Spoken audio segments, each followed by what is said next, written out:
podcast, we talk about Chick-Fil-A, the Salvation Army, and what inclusion really looks like.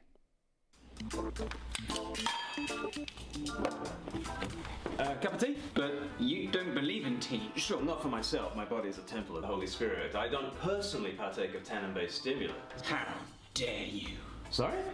You're a tannin-phobe. I'm not afraid of tannin. I was just wondering if you want... Some of my best friends work in the drink industry. Some of my best friends work in the drink industry too. Oh, the old some of my best friends are tea drinkers defense. Well, I think you started that one. But look, do you want a tea or not? You know what you are? Someone offering you tea? You're a turd. Excuse me? A tea exclusionary radical drink maker. I don't think that's a thing. Oh, it's a thing, and you are that thing. You, sir, are a turd. Look, white. Oh, a white supremacist too, I see. Black then. Oh, black or white, is it? What about those who like their tea non-binary? I really don't think that's a thing. I'm sorry, I can't even be around your exclusion and hatred anymore. You, sir, are the worst person I have ever met. Oh, cuppa? Tea bigot.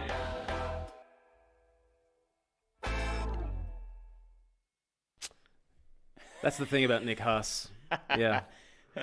He put you in your place. Yeah. I am a tea bigot. Tea bigot. Disgust me.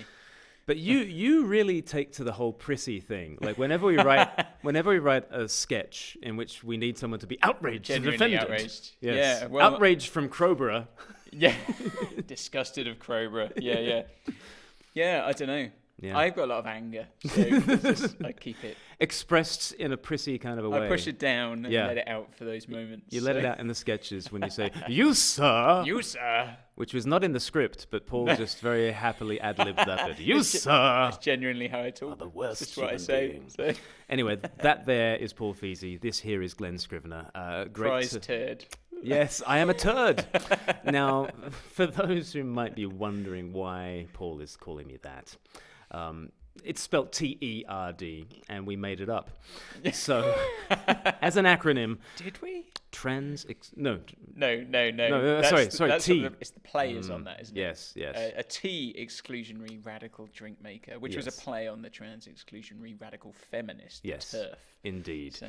And if you don't know any of that background, then you just think we're swearing at each other here at Speak Life, which is par for the course. It's mostly what we do. Most weeks. So we're thinking about what does inclusion look like, and I guess the sketch is getting at the fact, okay, there was I was wanting to include you, I was wanting to share with you and serve you with my lovely cup of tea. Yes, serving me some tea. Yes, but my beliefs did not align with yours. No, and I knew... Despite the fact that you were offering me the tea, I knew that you had wrong think in your mind. Yeah. Despite your actions. I'm a tannin-phobe. Tannin-phobia. Yeah. A tea hater, and therefore must be excluded. Particularly hurtful to me. Really? Because of the amount of people I know who work in the tea industry. Some of my best friends are from the Indian subcontinent, which relies heavily on tea-based industries. So, it just gets a little silly, doesn't it? Yeah. And so we're thinking about what is it that makes you inclusive in a good sense, in a healthy sense? Is it about the beliefs that you hold? Are they pure ideologically? Is that what inclusion means? We want to include everybody as long as they have the correct ideology. Yeah. Or would inclusion be something that you do, rather than, having everybody think the same? Yeah. And one of the reasons why we've thought about this is because of the story about Chick-Fil-A, which we've been following a little bit. And over the last month, Chick-Fil-A, which is a chicken sandwich fast food outlet, should we call it that? Yeah, why not? A fast food outlet. Yeah. In the States, that was founded in 1967 and has 2,400 outlets in the States. They opened one in Reading in the UK. Is it the first UK one? Is it that? Or It might be, yeah. It's certainly the first I've heard of. Yeah, I mean, it seems to be a big deal, didn't it? So. And I've thought many times, if I'm driving down the M4, why don't I just see what all the fuss is about? Because people... Have you really? Yeah. No, I really have. What is Kanye singing about? In fairness, some American friends of mine did bring me a load of Chick-fil-A sauce. Oh, really? One time. Yeah. Okay. And just the sauce by itself? The sauce. Well, I mean, I think they brought it on the plane. So, Okay. It's unlikely you're going to bring a chicken sandwich Wow. from the States, No, isn't it? that's true. But the sauce is still pretty weird. Well, it must have been good. It's in sachets. It was good though. Yeah, sure. Yeah. And they smuggled it through customs with their machetes. Anything and to declare. Yeah. So Chick-fil-A was a big enough deal that I thought I'd like to go to Reading and check it out, but I better get my skates on. Because you still got a bit of time, right? I think I've got a bit of time because gay rights campaigners have called for a boycott of Chick-fil-A, and they protested outside of Chick-fil-A in Reading. And then the Oracle shopping centre that houses Chick-fil-A bowed to that pressure. And on the 10th of October, they said that the right thing to do was for them not to renew the restaurant's lease beyond its 6-month pilot period. Mm-hmm. So if you're in the UK and you do want Chick-fil-A, then you better go now. Now, why is Chick-fil-A such an extreme organization that must be shunned at all costs? The reason is it gives to various charitable causes. The CADs. How dare they? How dare they be charitable? Including the Fellowship of Christian Athletes and the U.S. Salvation Army. Now, the campaigners from Reading Pride, an LGBT organization, they said that particularly the Salvation Army should not be supported because they still believe in traditional marriage. And this has been the argument that's been made. In 2012, so on the BBC website, they report on this story, and they said Chick-fil-A started being controversial when in 2012, Dan Cathy, the company's chairman, sparked a US boycott when he opposed gay marriage. Right, yeah. Back in 2012. What's fascinating for me is that back in 2012, both Barack Obama and Hillary Clinton were against gay marriage. Yeah. Until public opinion kind of shifted, and at the end of 2012, Barack Obama came out in favor of gay marriage, and Hillary Clinton waited another year to see if the opinion polls were if the wind was blowing quite in that direction, and in 2013 she came out in favor. Yeah. But what's fascinating to me is in 2012, not only Dan Cathy, but Barack Obama and Hillary Clinton were both in favor of gay marriage, but he was beyond the pale, and we must boycott their restaurant. Yeah. Because inclusion. It just seems bizarre to me because Chick-fil-A, although, I mean, so as a group, they obviously donate this money, and was he the CEO? Was that what you said? Yeah, the chairman. Chairman. He may personally hold those views, but in terms of, if you're a member of the LGBTQ community and you turn up to Chick-fil-A, they will serve you some chicken. Yeah. If you want a job, you can apply for a job like anyone else at Chick-fil-A and get a job there. Yeah. So it's, I don't see how that is actually excluding anyone. So those beliefs are not actually affecting anyone in the LGBTQ community. And also the Salvation Army, even though they're kind of articles of belief or whatever will say that they affirm a traditional view of marriage, they serve people who are part of the LGBTQ community. Right. So it's hard to see how any of the views these people hold actually has any real effect on people in the LGBTQ community. Yeah. But also, it would seem like the action being taken would stop the LGBT community being served in some way. Yeah. Because well, actually, if the Salvation Army, and I think they said in their own statement, they believe themselves to be to be one of the biggest groups serving, people in that community. So to take that away, actually, you're damaging your own cause, all because you think, well, these people think the wrong thing, right?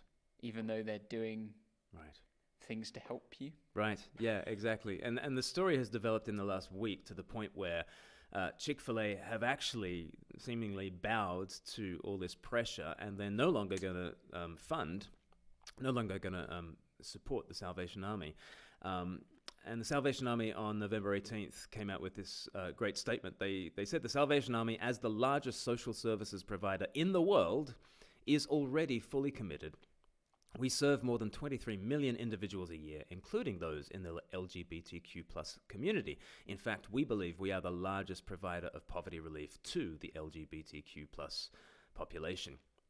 And it's just crazy that you would think, oh, but they hold the wrong views, so we don't want your help. what's fascinating about that is it seems really religious, doesn't it? You know, it's Yeah. like they hold the wrong doctrine. Yeah. Their dogma's wrong. They're heretics. Let's burn them. Will you recant? Oh yeah, where was that recanting? Yeah, Fascinatingly, on the BBC website, Mr. Cathy has previously said that he regrets taking a public stance on same-sex marriage, and then the BBC website continues, though he has not recanted his view, which he tied to his Christian faith. Recanted? That's interesting. Yeah, You know? So we still have heresy hunts, and we will still burn people at the stake. We will burn them at the stake for holding views that Barack Obama and Hillary Clinton held 7 years ago. But if history turns and you don't keep up with history, you are toast, baby. And you can understand, in a sense, that if they were doing something that was exclusionary, if they were saying, as you came through the door, excuse me, are you a member of the LGBTQ community? Yes, I am. Oh, well, sorry. And no sauce for you. No, yeah. You can have the fries. Yeah. Just no sauce. You can understand why that would be an issue. Yes. But they're not doing that. And partly, I want to go back to why would you not just let the market decide? Right. Yeah. Because if what they're doing is really that reprehensible, then the majority of people will not use them. Right.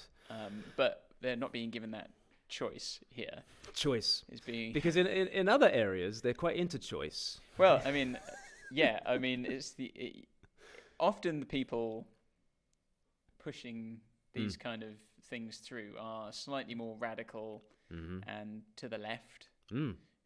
It tends to be that way, just Paul. throwing that out there. I think you're on safe ground saying that. What you hear from the radical left on other issues, like abortion, they will say to the pro-lifers like us, if you don't like abortion, don't have an abortion. Well, if you don't like Chick-Fil-A, don't go to Chick-Fil-A, but don't stop the rest of us going to Chick-Fil-A. At least it's just inconsistent, you know, and it is zealous, isn't it? It's tyrannical, kind of. We've got to stop everyone else, not even from doing the wrong thing, just from thinking the wrong thing, right? Right, and it's the idea that there could be any organization out there that believes differently. Shut them down.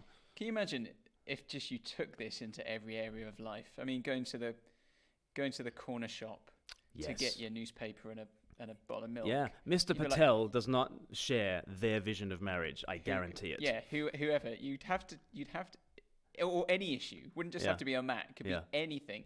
It turns out, oh look, I'm a Labour voter. Turns out the man who runs the shop is Conservative. Well, I can't shop here now. Right. What level do you stop this at? It's just sheer lunacy. And all in the name of inclusion. Yeah. They should just relabel it tribalism. Absolutely. And, Yeah. We love everybody apart from the people who don't think exactly the same as we do. Right. Yeah, we believe in all kinds of diversity except viewpoint diversity. I thought the Babylon Bee had a great comeback. When news was breaking about the Reading branch of Chick-Fil-A having to close here in the UK, Babylon Bee ran with, "Small island of uncultured savages rejects America's gracious attempt to introduce them to good food." A previously unexplored small island of uncultured savages in the Atlantic has rejected American missionaries' attempts to introduce them to good food. Missionaries attempted to build a Chick-fil-A in the unfriendly wildlands of the island, but the savages protested and chased them off with pointy objects, which were then confiscated by what seemed to be a sort of primitive police force. "We attempted to make contact with the locals, putting out Chick-fil-A sandwiches on the ground and gesturing towards them, saying, 'You eat good food,' said one missionary. Sadly, they just threw bricks at us and called us hateful. The natives then went back to eating a pie with fish heads sticking out of it, a barbaric dish they somehow think of as food." And on the article goes, I highly recommend the Babylon Bee article called "Small Island of Uncultured Savages Rejects America's Gracious Attempt to Introduce Them to Good Food." It's nice that someone can laugh at this. But yeah, this is all in the name of inclusion. And I read a really interesting article by Spencer Klavan, who is gay himself and Christian and sort of conservative politically.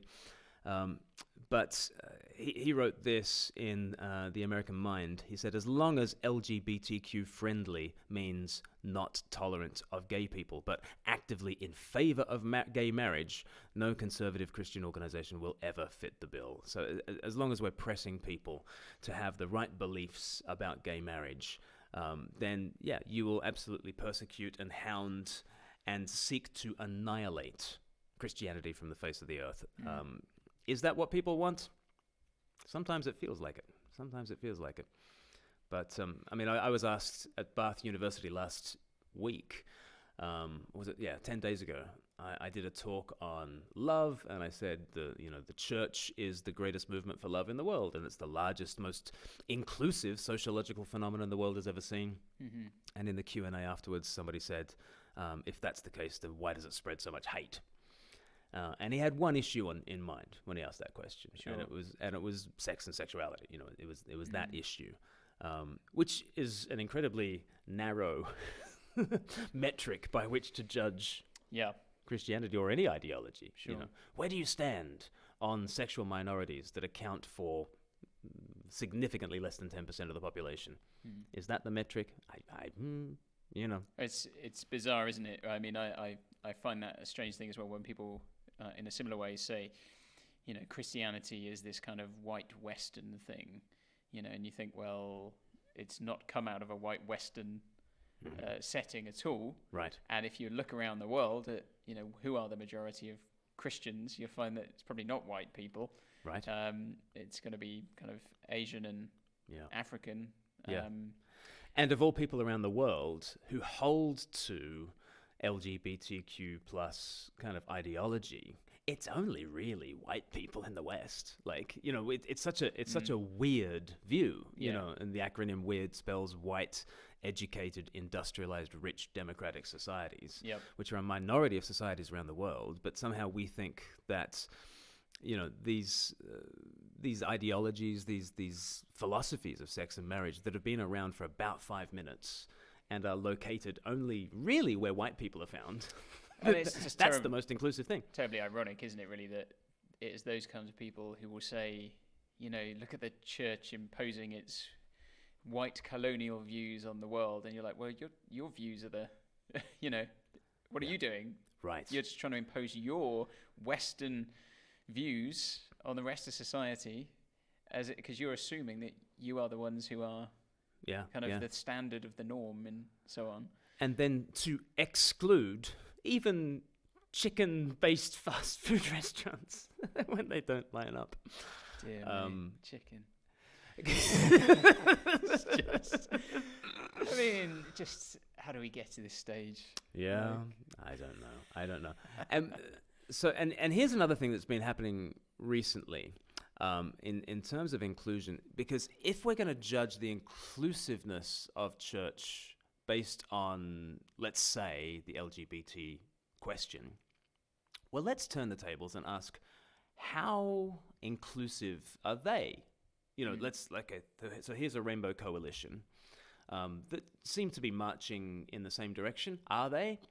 Let's open up the lid and have a look inside, and let's see how inclusive, this alliance really is.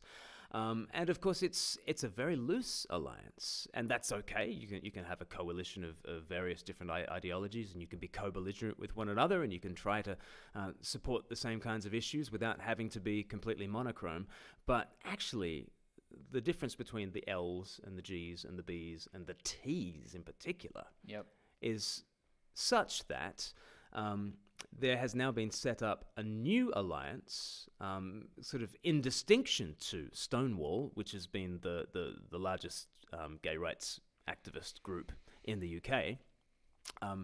Many people from within Stonewall have been very unhappy with transgender ideology coming in the last sort of 5 years, and they're going to start the LGB Alliance, and of course the T is then excluded, right? And so Stonewall supporters are calling LGB Alliance supporters transphobic, and LGB Alliance supporters are calling Stonewall supporters homophobic, which is just, Stonewall's being called homophobic. So if you're called homophobic, at least know that so is Stonewall. Yeah. So is Stonewall. But that, I mean, I think we've touched on this kind of thing before, is that actually there are these, when you scratch beneath the surface, many of these ideologies are at odds with each other. And I mean, just like, obviously the Fs, the feminists, are not in the LGBTQ community, but you have seen particularly the transgender activists and the feminists clashing heavily over issues, because feminists are saying, look, if you're putting transgender women into women's spaces, as far as they're concerned, you're putting men into women's spaces. That's not a good thing. And I mean, and what with the, we've seen records being broken, haven't we, recently by transgender women, who've come in and broken women's world records. Right. And that seems like a ridiculous step backwards for, for the feminist movement, who've wanted to bring women to the fore. I mean, at the end of the day, I mean, didn't Caitlyn Jenner win Woman of the Year? Yes. Like, which is basically someone who is a biologically male, won Woman of the Year. And you begin to see the absurdity of these things, and you can see exactly why these groups are now beginning to pull each other apart. Because actually their ideologies don't match up. And they're going to come apart. And, so here are some of the issues on which the LGBTQ plus community do not agree on. Is gender fixed or is it changeable? There are different views on that. Is sexuality fixed or is it changeable? Different views. Is marriage equality the goal, or is marriage deconstruction the goal? And, Stonewall activists used to be, many of them used to be, well, why do we even want to get married? Why do we want to participate in this heteronormative institution called marriage? Let's leave all the straights to do that, and let's set up our own vision for relationships, which, is a view that has an integrity to itself, but it's not obvious that just because you're gay, you want gay marriage, because maybe you want to even question marriage itself. Sure. And that has been a vibrant question within the gay community. But there's disagreements on that. Are we able to disagree? Are people able to disagree without us splintering and splintering? Are gay people a little different or queer? And are gay people just the same as straight people? Or do you want to be queer and, put a massive question mark over everything in society? Actually, the LGBTQ plus, alliance holds all those different kind of views together. Should children be taught gender identity or not? And a lot of gay women, in particular, are saying we shouldn't be calling tomboys transgender men, right? Sure. We should just let tomboys be tomboys and not conform them to these gender stereotypes. And the disagreements just multiply. And so if you want to, if the church is being called out for not being inclusive, by what standard and who does it better? We do it terribly, but I think we are the best of a bad bunch. I think who is it that is actually able to hold together, and not just issues of sex and sexuality, but over issues of gender and class and race and culture that spans the globe? Who does a better job of it than the church? Answer: nobody. Yeah. So it used to be that when these issues came up, I would advocate for a very conciliatory response when people would sort of say, the church hasn't been very inclusive, has it? I used to say, let's do a thank you, sorry, please approach. And we would say, thank you for raising that issue. Yes, you raised some very good points that we shouldn't be unthinkingly conservative about family and marriage and that sort of thing, because actually the Bible is really radical on these things, and it radically talks about singleness and, single Jesus, single Paul, and, radically talks about becoming a eunuch for the kingdom. So actually, the Bible is not unthinkingly conservative on these issues. So thank you for raising these issues. Let's think through them. And then you say, sorry, and we should say sorry for all the homophobia that there has been and that there can continue to be around the world. And then you say, please will you hear us out? You know, our teaching on sex and marriage and family has built civilizations. We know what we're doing. Give us a hearing. But more and more, I'm kind of fed up with it. I don't want to be so conciliatory anymore. I'm just like, well, okay, we could definitely be more welcoming. We could definitely repent of all sorts of... there is such a thing as homophobia, and Christians can be guilty of it, and we should repent wherever that happens. But more and more, I'm just like, when the mob just wants your annihilation, you're like, I don't know. There is an old saying, don't apologize to the mob. Yeah. It's not a particularly Christian saying, but... But, you know, what do we do? What do we do? When, as Spencer Klavan said, you know, radical gay activists have made their message to the church quite explicit. Nothing but your annihilation will be enough. Like, I don't know. There are certainly some activists for whom that is true. I think, yeah. I mean, you're right that there are some, I guess, for whom that is a very conscious thing. I think for many, as we've discussed on a lot of issues, there's just a lack of joined-up thinking. So if you put it to someone, maybe if you just ask the average person on the street about these issues that we've been talking about today, the Chick-Fil-A thing, they'd probably be relatively sympathetic with the LGBTQ stance.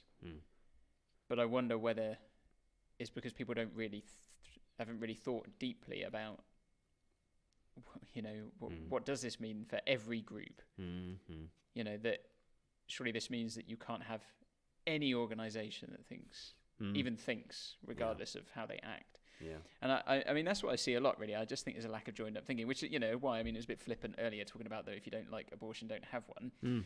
But, I mean, that, for me, I look at that and I go, it'll be the same kind of people saying those things, you know, who will be pushing against Chick-Fil-A, who will be saying, don't have an abortion, don't like an abortion, don't like abortion, don't have one. Yeah.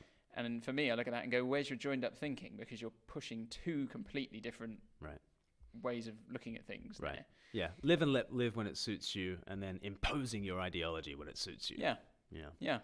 And I think, you know, that's the thing. Most people haven't really thought stuff through. No. I mean, that's the conclusion I come to more and more. No one actually thinks anymore. I really liked what Rowan Williams once said, the former Archbishop of Canterbury. He actually really put a question mark over the entire language of inclusion, which I think is absolutely right. He said, I don't believe inclusion is a value in itself.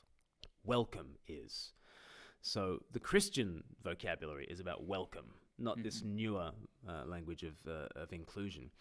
He says, we don't say, come in and we ask no questions. I do believe conversion means conversion of habits, behaviors, ideas, emotions. The boundaries are determined by what it means to be loyal to Jesus Christ. And I think that's really helpful, that we're a welcoming community more than we are an inclusive community. And I think by being welcoming, I think you could then call us inclusive. But I think what we go for is welcome. You know, I wonder whether the best Christian response in the face of these things is maybe not so much, you know, your Facebook post or your apologetic for why these things, you know, are okay or not okay or whatever, but it's just, you know, welcome gay people in your church. Right.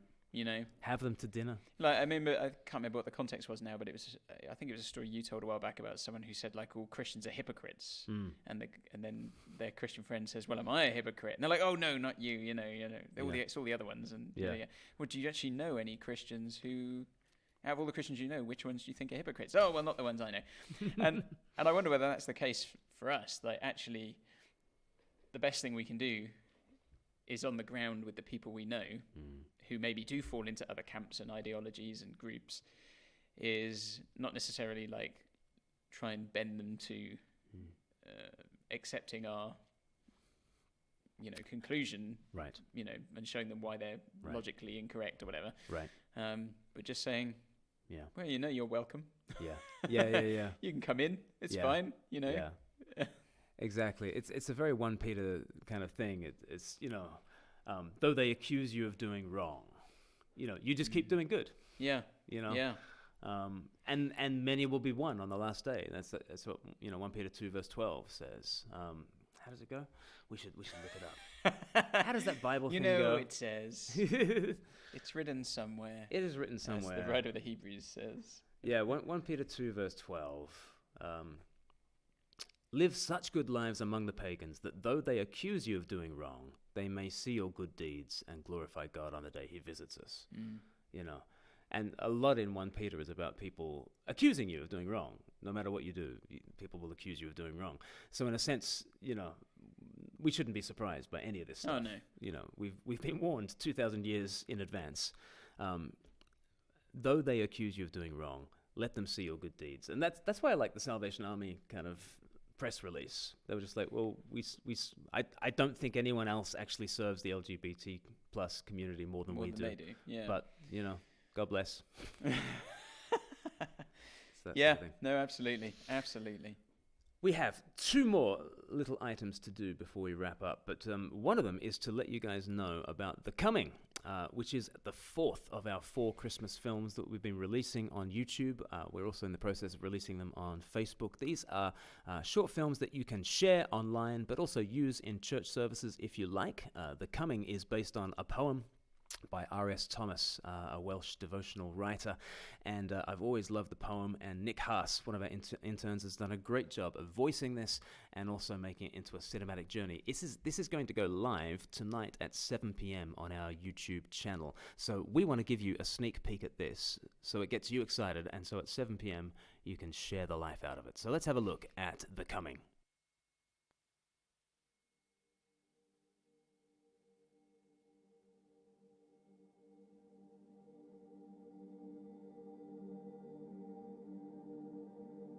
And God held in his hand a small globe.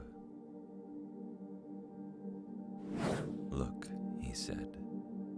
The sun looked. Far off, as through water, he saw a scorched land of fierce color. The light burned there.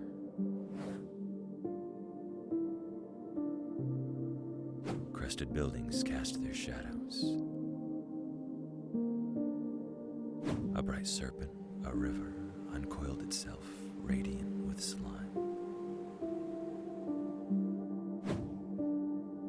On a bare hill, a bare tree sat in the sky. Many people held out their thin arms to it, as though waiting for a vanished April to return to its crossed boughs.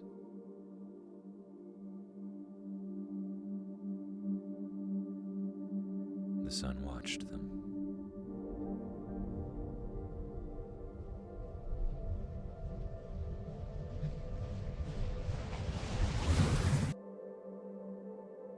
Let me go there, he said.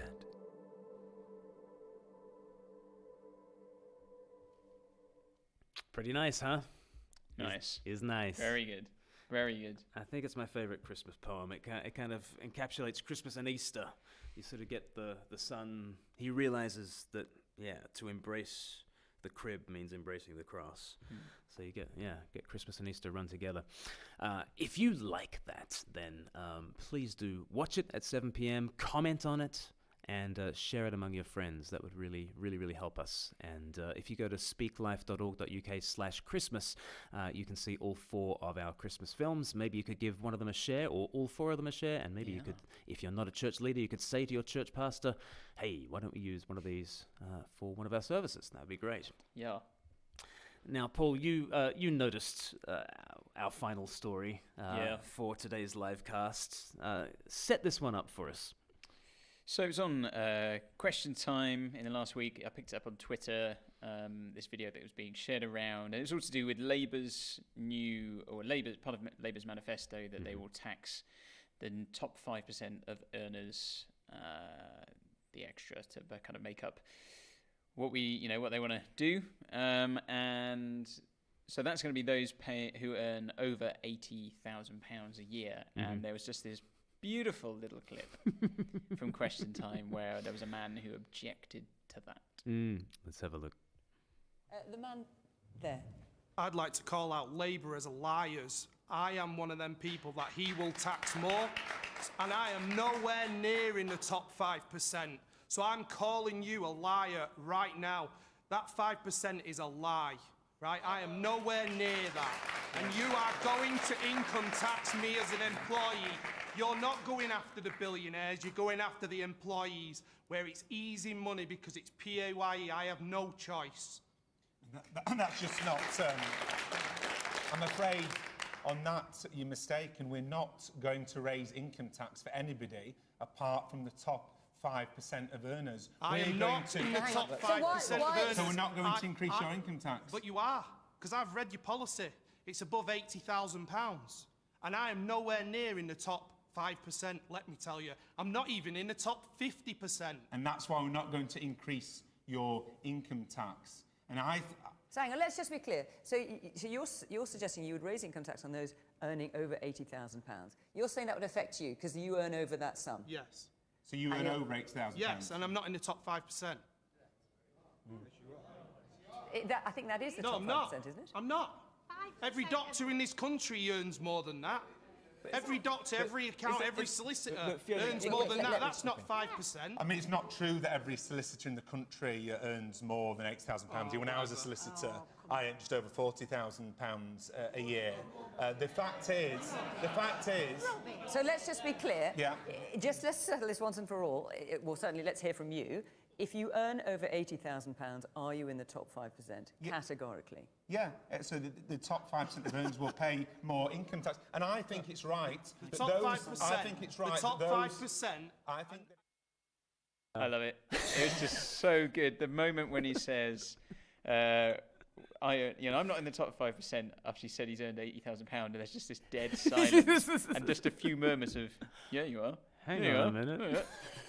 And I tweeted it out again and retweeted it, and I said, imagine earning over £80,000 a year and thinking you are not one of the top earners in the country. He didn't think he was in the top 50%. Top 50. You didn't think he was even top 50%, which is amazing. And I just said on this tweet, it doesn't matter how much money you have, we always somehow manage to justify this idea that we're not well off. Right. That we've not got enough.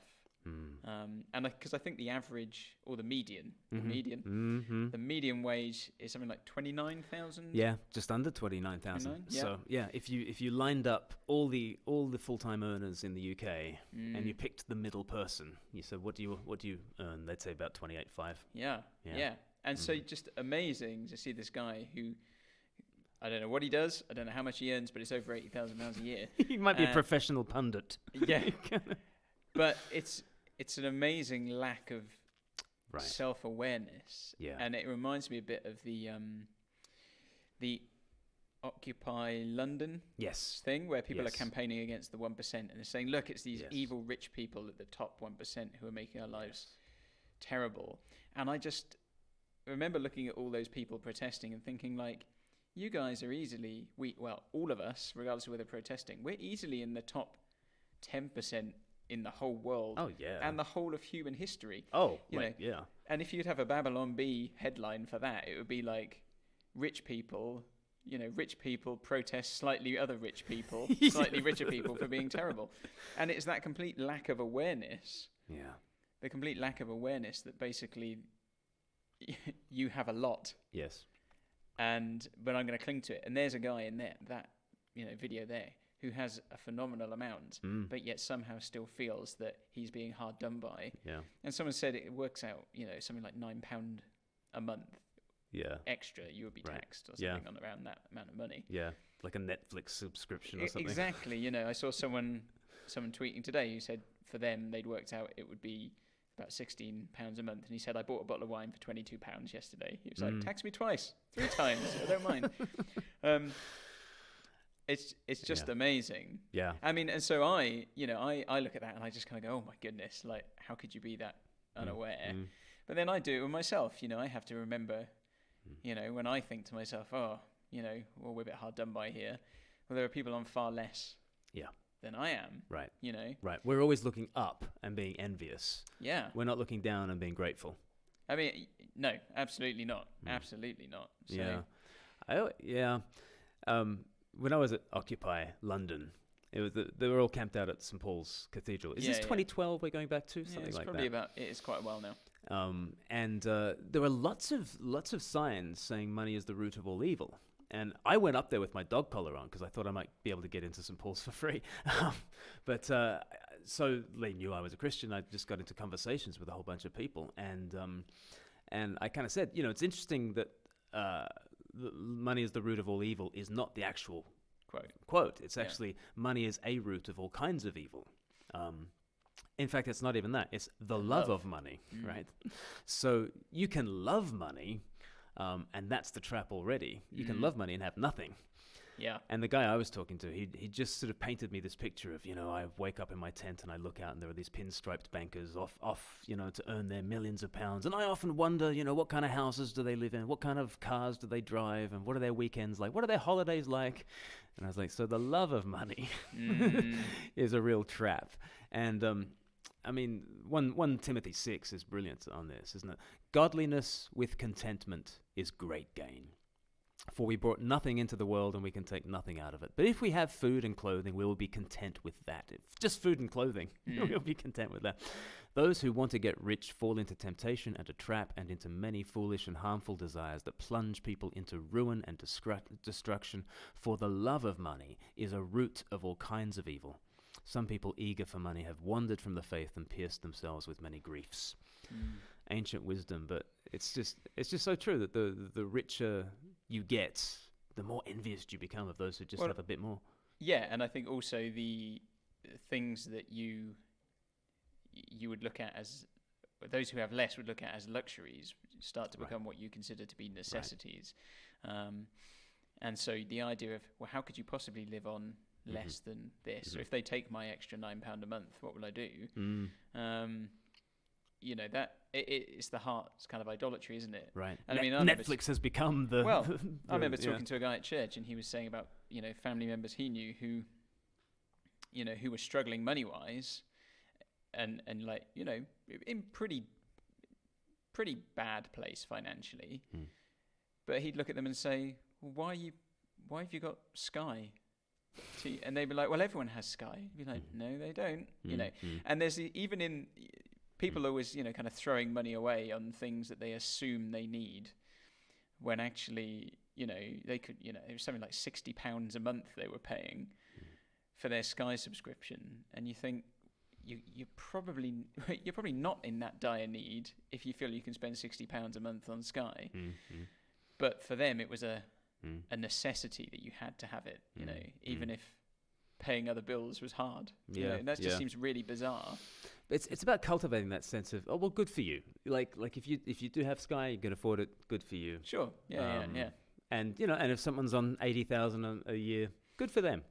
Good for them. But if they feel underprivileged, you just gotta have a bit of perspective. At the same time. Some perspective on it. James Easter has said the impact of income depends on where you live. That's very true, and house prices, etc. Rental, the cost of rent and that kind of thing has a massive impact on people. James also says the top fifth of the world consume 3/5 of the world's resources. While complaining that they're not quite in the top 1%. Well, exactly, and that's kind of my point. Like, it's that complete lack of awareness from people sitting out there. I mean, it's it's abhorrent almost. That you could be that deluded. You could be lacking so much in self-awareness that you're basically filthy, stinking rich. If you live in the UK, compared to everybody in history and a lot of people around the world, we are basically filthy, stinking rich. Andy Grice has just said on Top Chat on YouTube, what about absolute versus relative poverty? Well, it depends what you're relative to, because as you just say, relative to the rest of history, we are filthy, stinking rich. We are richer than Solomon. Well, even... It was like 100 years ago or something like that. It was like they were saying like people lived on less than $1.50 a day in today's money. You yeah, know, and those are the people who are doing well. Yeah. And like you see how far we've come Yeah. since then, and Yeah. we're still sitting here going, Yeah. oh, Yeah, I mean, a friend of mine in Singapore, he said they basically got rid of there is no poverty, you know, in Singapore, on the whole island, in the whole city state, and so they then brought in the relative poverty measure because politicians still needed something to, you know, argue about, and you know, he said, you know, I'm described as relatively poor, but you know. He had 4 kids, and they were all very happy and living you know, together. And of course, you know, in what we're saying, we're not suggesting at all that there aren't people in this country who are living in poverty and are struggling to feed their mouths of their families and stuff like that. Not at all. I would just say it's probably not those people who are out on the streets demonstrating, the 1% at the top. It tends to be people who normally middle-class people, middle-class students who've racked up a lot of debt at university, who basically do have quite a lot, who are moaning about people at the top who have a bit more. And I see Christians do it. Christians doing it as well. You know, and I have to watch it. I have to watch myself. You do have to watch sometimes. It, you know, I think even as Christians, we're in danger of just thinking because somebody has money, or they went to private school or anything like that, that is inherently bad. Right. Yeah. You know, and I've seen that a few times, like people saying about politicians, well, they all go like yada yada yada, we're like this, and I go, well, even if that was true, that in itself doesn't mean they're bad. Right. You know, it could mean they're bad, but I'm not sure the fact that they have money and were privately educated means that. And so there seems to be this idea that we've kind of has grown up in our society that if people are doing well, they're definitely the wrong kind of people. Right. And we're the right kind of people, of course. You know, the ones who don't have as much as them. Yeah. Let's take their money. Don't take any of my money. Yeah. Totally. But I think it seeps into the church as well. That's the thing. That even as Christians, we start to believe these things, that just having wealth or something is inherently evil. Yeah. And stuff. But I think there's more nuance to it than that. Totally. And so therefore, let's finish on this. The Apostle Paul says to Timothy, the very next verses in 1 Timothy 6, "But you, man of God, Timothy, flee from all this and pursue righteousness, godliness, faith, love, endurance, and gentleness. Fight the good fight of faith. Take hold of the eternal life to which you were called." Good words to finish on. Yeah. Hard to improve on. Let's be honest. Absolutely. Thank you, everybody, so much for your company. We've been on YouTube for, I guess, the last month or so, and it's been great to be on Top Chat there. We will publish the link to Facebook, but do be sharing it around your friends. That gets the word out there. And this will be a podcast as well that'll go out there. Do think about giving us a rating and a review. That really helps us get seen as a podcast. Make sure you like us on all the social media platforms. We've got Twitter and Instagram and Facebook and YouTube. Yep. And tonight, 7 p.m., The Coming is coming. It's coming. The Coming soon. 7 p.m., if you could get onto our YouTube channel and give it a share. The first 10 minutes are really important for it getting seen by many, many people. So that would be great. And I think that'll do us for today. I think so. We've covered quite a lot of stuff there, actually, haven't we? No worries. I'll put the kettle on. Would you like a cup of tea? Turd. You said it. See you next week. God bless.